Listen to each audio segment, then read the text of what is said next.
Hi there! Welcome back to my channel. Hello! This is week 3 MELC-based of grade 10 science with Mom SeeZone. Last week, we discussed about feedback mechanism and the relationship of endocrine system and reproductive system. This week is all about nervous system, and our objective are follows. First is to define nervous system. Second is to differentiate two division of nervous system. Third is to describe nerve cell and its parts. And fourth, describe how the nervous system coordinates and regulates these feedback mechanisms to maintain homeostasis. Let's have our pre-test. Please prepare your paper. Read the following questions carefully or listen to my questions and then select the best answer. For question number 1, what is the main control system of the body? A. Brain. B. Neurons. C. Neurotransmitter. D. Spinal cord. For question number 2, select which of the following is the center of intelligence and thinking. A. Cerebellum. B. Cerebrum. C. Medulla oblongata. Or D. Pons. For question number 3, describe the function of the thalamus. A. Relay motor and sensory signals to cerebrum. B.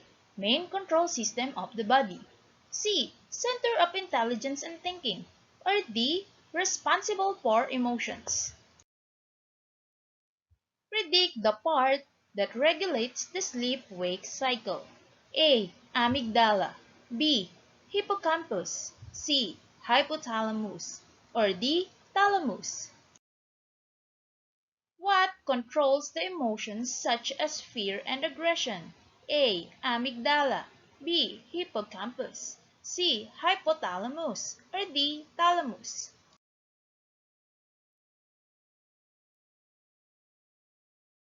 Nervous system is the system that connects all body parts and transmits signals from part to another. It is a system of cells, tissues, organs that regulates the body's response to external and internal stimuli. There are two divisions of nervous system. First is the central nervous system, or the CNS. It serves the main processing center for entire nervous system.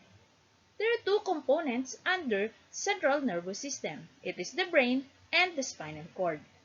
Try to look at the picture at the left. The first component under CNS is the brain. It is located within the skull and work that function as organizer and distributor of information for the body. The brain has three main parts, as shown in the picture at the left. Cerebrum, the large upper part of the brain that controls our activity and thoughts. Cerebellum, the part under the cerebrum that controls our posture, balance, and coordination, and also known as the little brain. Brainstem, this is the part of the brain that connects the brain and the spinal cord, and associated with automatic functions such as breathing, digestion, heart rate, and blood pressure. The brain has three regions, as shown in the picture at the left. Forebrain, it contains the cerebrum, thalamus, hypothalamus, and hippocampus. Midbrain, it connects the forebrain and the hindbrain. Hindbrain, it holds the cerebellum, pons, and medulla oblongata. Cerebrum has four lobes. The color peach is the frontal lobe. It is involved or associated with the reasoning, planning, parts of speech, our movement, our emotions, and how we solve our problem. The blue one is the parietal lobe. It is also associated with our movement, orientation, recognition. Do you know me? Perception stimuli, how you perceive things. occipital lobe. It is associated with visual processing. The green one is the temporal lobe. It is associated with the perception of auditory stimuli. Whatever you hear is being processed in the temporal lobe, associated also with the memory and speech. The following parts is under the forebrain, just like the cerebrum. Hypothalamus. It regulates your sleep-wake cycle. Thalamus. It relays memory and sensory signal to cerebrum. Amygdala. It controls your emotion, such as your fear and aggression. Hippocampus. It is your memory storage and retrieval. The following parts of the brain is under the hindbrain. First is the cerebellum. It is for our coordination, movement, posture, and balance. Pons. It involves with motor control and sensory analysis. Last is the medulla oblongata, which controls autonomic functions or the involuntary control of the body, like heart rate. The second component under central nervous system is the spinal cord. It serves as channels of signals between the brain and the rest of the body. It composed of white and gray matter nerve tissues. It transmits impulses all over the body to and from the brain. It also responsible for our involuntary movements. The second division of nervous system is the peripheral nervous system, or the PNS. It contains all the nerves, as you can see in the picture, outside the brain and spinal cord. It is also divided into two divisions, the somatic and autonomic nervous system. Somatic nervous system. It regulates the activities with conscious control, like controlling the muscular system and external sensory receptors with the use of our eyes, ears, nose, skin, and tongue. Autonomic nervous system includes motor neurons that control the internal organs. It regulates involuntary activities like controlling the muscles in the heart and the smooth muscles in the internal organs such as our intestines, bladder, and uterus. Under autonomic nervous system, there are two subdivisions, the sympathetic and parasympathetic. The sympathetic is also known as the fight or flight response during stress times. It is responsible for heart rate, constriction of blood vessels, and rise of blood pressure. Parasympathetic is also known as the rest and digest, the opposite of the sympathetic nervous system. It controls internal functions at rest, thus slows down heart rate and increases intestinal and gland activities. The basic unit of nervous system is the nerve cell or the neuron. It carries impulses to the system. It is composed of dendrites, nucleus, cell body, axon, nodes of Ranvier, myelin sheath, and axon terminal, shown in the picture at the left. A neuron is composed of the cell body, which contains the nucleus, and covered by myelin sheath with an axon terminal at its end.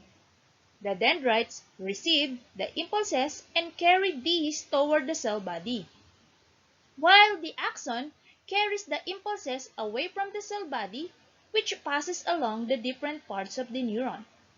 Axons then pass the impulses to the dendrites of the other neuron cell body in the muscle cells. Signals originate as a dendrite is called the receptor site of neurons. Neurons are classified into three. One is sensory or affective neuron. It carries impulses from the sense organs to the brain and spinal cord. We have the motor or effective neuron. It carries impulses from the brain and spinal cord to the muscles. And associative neurons. It located into the central nervous system. It analyzes and interprets data or impulses.